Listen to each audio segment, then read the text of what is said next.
You'll also may be pleased to hear, maybe not, as you're creative people, that there's no death by PowerPoint in this, and I'm just going to talk to you about finance, which is a critical issue for all of us. I mean, when Uday said he wanted me to speak about finance after lunch, I thought that's a real graveyard slot. But just think about finance as the money for your business, and it suddenly starts to sound a lot more interesting. I am chairman of a small seed fund in the northeast of England. We have £20 million. We're based in the northeast in Newcastle. It's a regional fund, so we can only invest in companies in the northeast of England. Right, so that's a disappointment to many of you. But it does mean that I know quite a lot about the requirements, what we look for in companies that we are going to put investment in. I'm also on the board of a much larger VC firm in London, GRP, Venture Capital. And probably very importantly from your point of view, I'm involved in a number of companies from the other side of the table where we're actually doing startups. So one of the companies, for example, I'm chairman of an electric vehicle recharging business, the largest company in the UK. We've just completed, last week in fact, an investment round. So I understand what it's like to try and raise money. I also know what it's like to try to evaluate companies that are looking for money. And you know, it is very useful to be able to see things from both sides of the table. Now, let me disappoint you. First of all, I have not brought along samples. I did not come along with a wheelbarrow of cash. Secondly, I haven't got a magic wand that will guarantee you will get funding for your business. But I can tell you about quite a lot of things that if you don't get right, they will guarantee you won't get funding for your business. Now let me ask the question, how many of you run your own business? Right, yeah, good, that's what I'd like to see. How many of you are looking for money? Or might be looking for money in the near mid-term future? Yes, okay. A lot of you. Right, so this is quite interesting and relevant. One of the things we all want our business to do is grow. It's very rare that I get a CEO turn up my office and say, next year we're planning to shrink 10%. You know, that would be quite a surprise. And to grow, we normally need money, additional money into the business. It is possible to bootstrap a firm. I know companies that have done it, but it's tough. And it increases your probability of failure many times. So for most of us, we need what I call external funding, some source of money in addition to those funds that we've got available ourselves to finance and enable us to grow our business. So where can we get that money? Well, there's sort of three main sources, four really, because I think Uday mentioned earlier, the most important source of money for your business comes from your customers. Yes, don't ever forget that. But beyond that, to get going, we often need money to start. There's grant money, used to exist. Can you remember that? There are probably still a small number of sources of grant funding at the moment, but they're not many. TSB is probably one of the best sources at the moment. There are some, you might find charities, you might get some money from regional growth funds. Grant funding is good.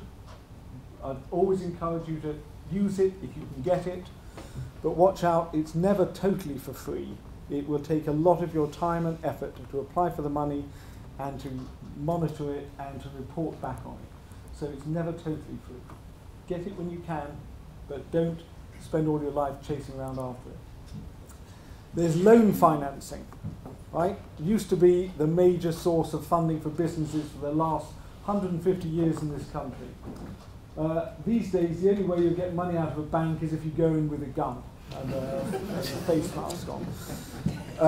So I would advise you to look for other ways of getting money, and we end up talking about investment finance. And this is really where, other than small amounts of grant funding, unless you get a TSB grant, which can be quite big, most of us will be looking for investment financing to fund our businesses. Again, every business has different requirements. You know, the amount of money you need, the products that you're developing or services, the sector you're working in, the region where your company is based, the number of people you've got, etc. So there's no guaranteed solution for everybody. If you're looking for small amounts of money, angels still exist, they're still prepared to deal. They're less plentiful than they used to be, but you still can find angels. This region, we are fortunate, by region I mean Cambridge and the London area, the southeast as a whole. We've probably got the best group of angels you're going to find this side of the Atlantic. You need to understand what angels want. You need to understand their motivations. You have to persuade them that they're going to get a positive return on the money. But the really important thing to do is get them interested in the business. Because in my experience, what they really want to do is play in your sandbox. They love running business, and what they want to do is come and play with yours. That can be good, it can be bad, so selecting the angels you want is important. Treating them well. Don't grab their money and then hand them off and not ever speak to them again. The more you get them involved in the business, the happier they'll be. And I have, in a previous business that I was chairman of, I managed to go around and get 7 funding rounds from the same group of angels because we kept them well informed with what we were doing. So it can be done. It requires good investor relations. Seed funds.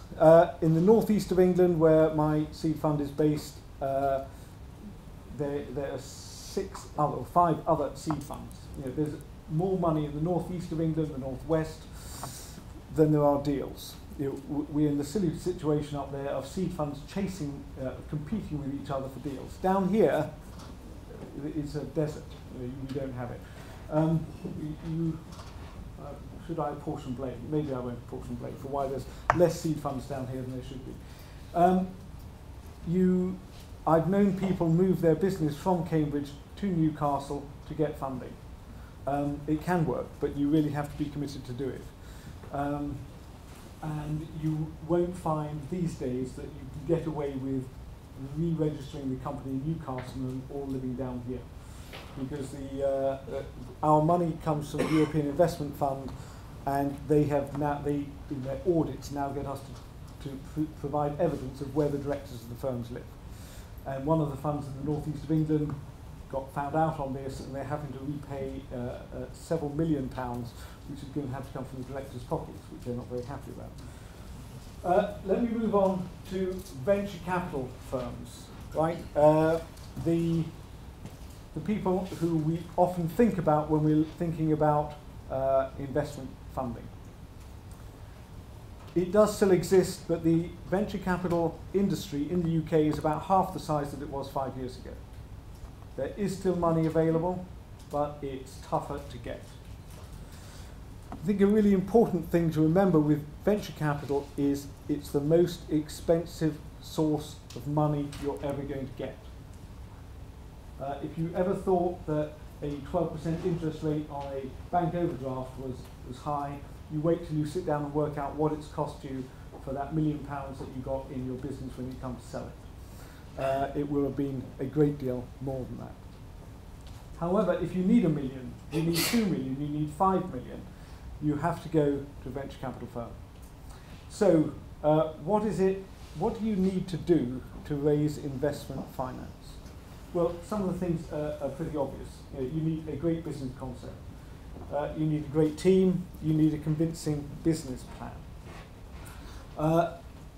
And when I look at and think about these in order, the most important is your team.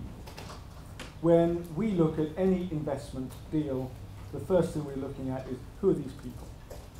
Have they done it before? Have they got a track record? Have they got the necessary skills and experience? Have they got the relevant skills in the business that we need? If you turn up on your own to our seed fund, even with a great idea, we will say, sayonara. Go away, come back when you've got a team of people to work with you. I can't think of any commercial investment business that would invest in one person. We're always looking for a team. And in that team, I'm looking for someone who can sell. Right? You have to sell your concept, sell your product, sell your services. I'm looking for someone who can deliver. Right? That means somebody who makes stuff happen. 100%. Reliable. On budget. On time. I'm looking for someone who can look after the money. Yeah. I'm looking to see, have you got those skills in the business? If you haven't, I want to see that you recognise you need them and you're going to get them in the near future. But if you don't know that you need someone to look after the money, then I've got a serious worry about whether I'm going to invest in you, however great the idea is. When people turn up to present to us with their business plans, when they come in the door, I'm looking at them. The first thing I'm looking at, I'm thinking, are you trying to steal my money? People do it. It's happened. Second thing I'm looking at them is say, can I trust you? Do I really believe that you can make this £250,000 into £1 million? Have you, this group of people with this idea, have you got the capability, the energy, the commitment to make it happen? And if you haven't, and that you can see it in people's eyes, that's the most important thing. I don't give a damn. Well, not quite a damn. I care very little for the idea. It's your commitment and energy to do it. But I do care a bit about the idea.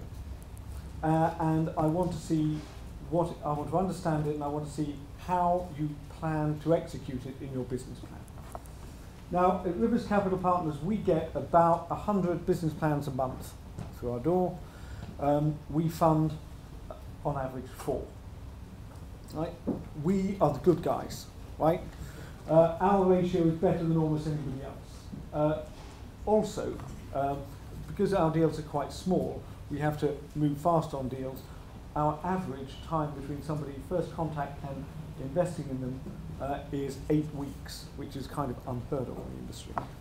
Our aim is speed. The fastest deal we've ever done was 3 weeks, from first contact to money in the bank. If you're dealing with a traditional venture capital firm, you can count on those figures being months. Yeah, and a typical deal would take you 9 months to put together. So if your business is running out of cash, when you go to the VC, you probably won't get to the end before you run out of cash, and then you'll suddenly find that the terms under which they're going to deal have changed enormously.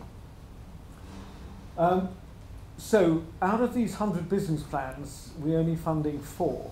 Why do you think that is? Are we just mean? Lack of funds. Pardon? Lack of funds? No, it's not lack of funds. Actually, we are behind schedule on investing in our businesses. I'll tell you why. It's because most of the business plans are crap, right?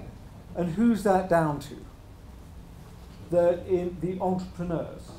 They're all too often focused entirely, uniquely upon their idea, their concept, and they don't provide us with anything like enough evidence to convince us that this is a business that's is worth funding. We want good ideas, but what you have to do is to provide us with the evidence that there's a real need for what it is you're offering. It really doesn't work to turn up in our office and say, trust me, it's a great business opportunity, can I have £500,000?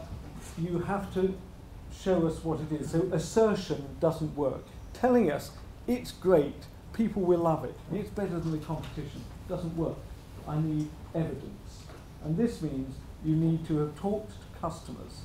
You need to have really be clear about what the competition is doing, so you can show why what you've got is much better than the competition, why people will buy it, why they'll pay the price that you say that they will, and why that this is sustainable and there'll be enough of these people to buy it. So we're looking for, when we look at business plans, we want to see that you've got a great team, a team that can do this. We want to see it's a big market, that you've got a clear product differentiation which people will pay for, and that you've got sustainability. One of the key things that one of my business partners does when we have an investment meeting and somebody's presenting to us with their business, he's always there with his laptop open, and he types in and he does a quick search on the competition.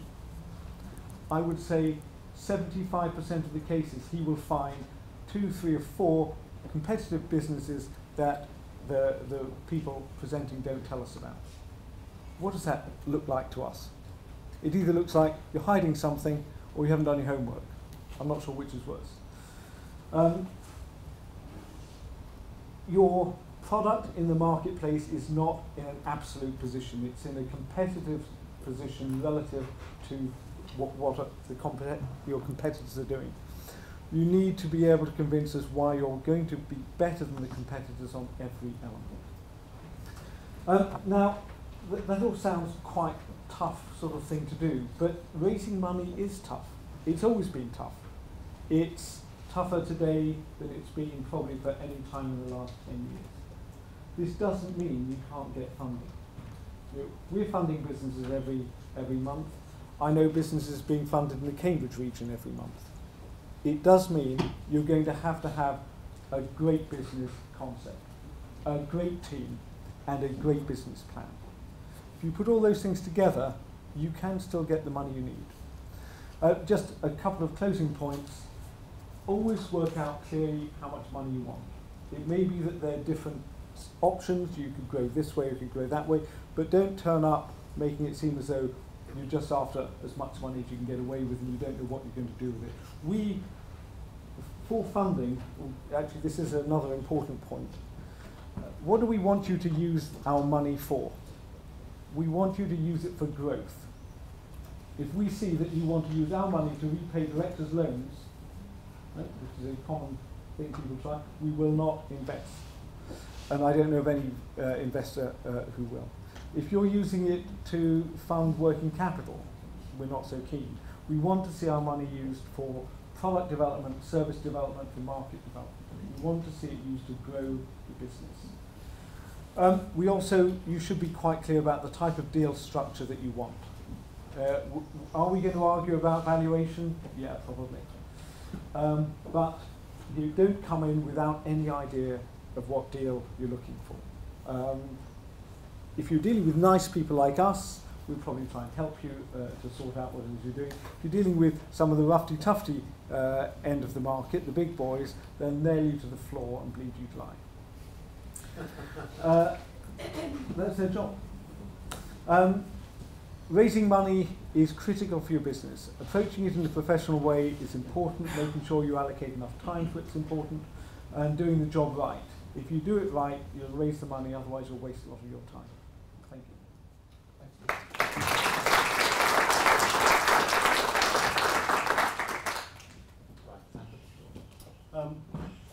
Very good, thank you for that, that's excellent. Series A, B, C. You need that mask and a gun in the UK to get Series A, B, C at the moment. Yes. How do you think, how is that ever going to get released? I mean, high net worths are follow-on investing like there's no tomorrow. We are good seed, in England. Yeah. How on earth is Series A going to release in the UK and start to drive tech from where it needs to go into that growth? I'd like to look to, actually maybe we should be looking at Frank here and say Frank's reaction was to say they want to come and work with me to how we fix this. what is BIS doing on this? I think that there's a real funding gap. If I think back to, there have been several government reports on how do we bridging our funding gap. I can remember Treasury Report 2002 looking at exactly this thing. There's always a problem there, but business angels are probably a key to this. I think it's probably worth checking what sort of amount of money you're looking at from 50k. I'm talking about the 1 million. 1 to 3. 1 to 3. It's that you've gone through your seed. Yes. You've gone through your high net worth. The 1 to 3. Yeah. The 1 to 3, and suddenly now you need that expansion capital. Yes. Do you think it's a government thing, or do you think it's an LP thing? Or GP thing, actually? A GP thing. The real problem at the moment is that the funds are having trouble raising more money. I can't think of any fund that has been able to raise raise a reasonable sized fund and launch it in the last 3 So 4 years. Peter, there's a man sitting over there who's going to comment. Oh, is it? The Technology Strategy Board. So just tell everybody who you are. I'm Nigel Walker. I'm from the Technology Strategy Board. There are a couple of things. In terms of the bulking up on angels, there's the Angel Co-Investment Fund. That's government backed through the regional development, sorry, the Regional Growth Fund. So that enables angel syndicates to punch above their weight by getting effectively doubling up their money from government sources. The other key player in the market now is the Business Growth Fund, which is not government money, it's bank money. Yeah. And that's looking to make equity investments where 3i used to be many years ago. Yeah. And so they're looking at those sorts of figures of established growth businesses, but at an early stage of venture capital. I think what we need to see from the Business Growth Fund is an acceleration of their deal flow, because it has been very slow in getting started. Half a dozen done so far, I think? If that. I thought it was 4. I mean, I know the people in London quite well. Yeah. So, Andrew, I don't know that I can give you an answer. I think maybe some of the answers coming from the TSB. Did you read the Kaufman report? Which one? The US Kaufman report that just says VC's not working and never will. Yeah, well, I mean, that's my hypothesis now. Yeah. Having spent a year literally working with it, is that VC is a broken model. But what we put in its place is problematic. And one of the reasons, this event really came out of the conversations that Frank and others have been having to say, what can we do? Because, and one of the reasons that I'm quite keen to have corporates in this tent, if you like, is because corporates actually are sitting on a lot of cash, and corporates could do with more innovation inputs, etc., and dialogue with SMEs. Actually, something which I'd really like to see on the VC model is for us to move more to a US business model where VCs invest in companies for their lifetime, rather than investing for a deal, a funding round. European VCs tend to invest looking as though they're buying shares which they can sell at the next opportunity. In the US, they stay with companies and they will say, we'll put in your first $500,000, then your $1 million, then your 5, and they'll stay with you for life. And that's a model which really hasn't been adopted in the UK, and I think is a fundamental change that will make a big difference. So two points. So I was just saying that you mentioned 3i there. The first money that I ever raised was actually through 3i. And I mean, I think that the fact that something like that doesn't exist is actually, I think if you went back to what it was like 20 years ago with 3i, which was, vast number of regional offices, lots of expertise, and an ability to play at every level. I think that's the thing which is actually missing, because it seems to me that actually the real issue is that there's plenty of people at the higher end, and it's the fact that actually 3i was actually quite happy to play at all levels and in all markets and in all regions, and was even able to kind of move things around from regional office to regional office. Yeah, but I mean, I think you're right. But if you look at 3i was it was about industrial investment, and it had a strategy.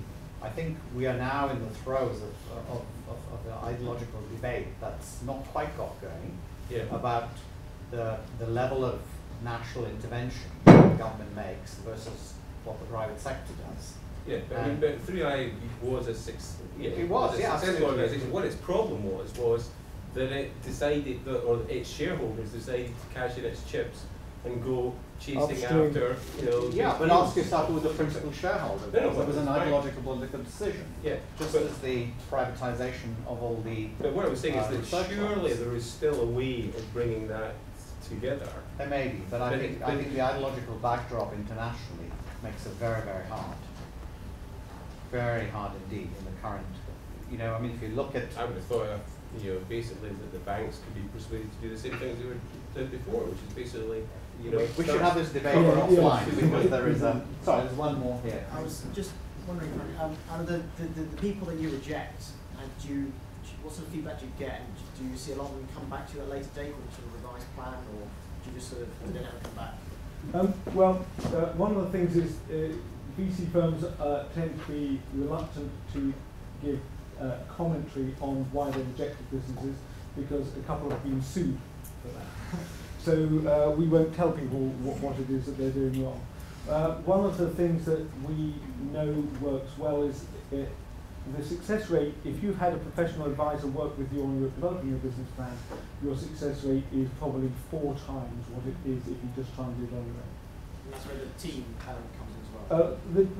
That team may help, but if you actually get a professional corporate finance person to work with you, it would cost you. So you've got that trade-off. You're going to have to pay money for a corporate finance person to work with you to develop your business plan, make sure you're talking to the right people, you're talking about the right sort of deal, but it will increase your chances probably times 4. One of the things we will say to people is, look, go and talk to this corporate finance person. So I know that a number of people wanted to ask questions. Can I, in the interest of time, I mean, can I suggest that you talk to Peter later on? Yes, He's around. Because we're running now about 40 minutes late, so... Sorry, this isn't a question for Peter, this is a generic one, if I just may be ever so brief. We've talked about customers as a source of finance. What we haven't spoken about, though, is suppliers and corporate venturing with potential suppliers. Who so we in fact, one of the things, Frank and I have been running some sessions where we've had roundtables and we've actually published some of that stuff which looks at all these issues. So I'll send you a link to that. Right. Because if you'd like to participate in that dialogue, it would be really great. Yeah? Okay, so Peter, thank you very much. I knew that asking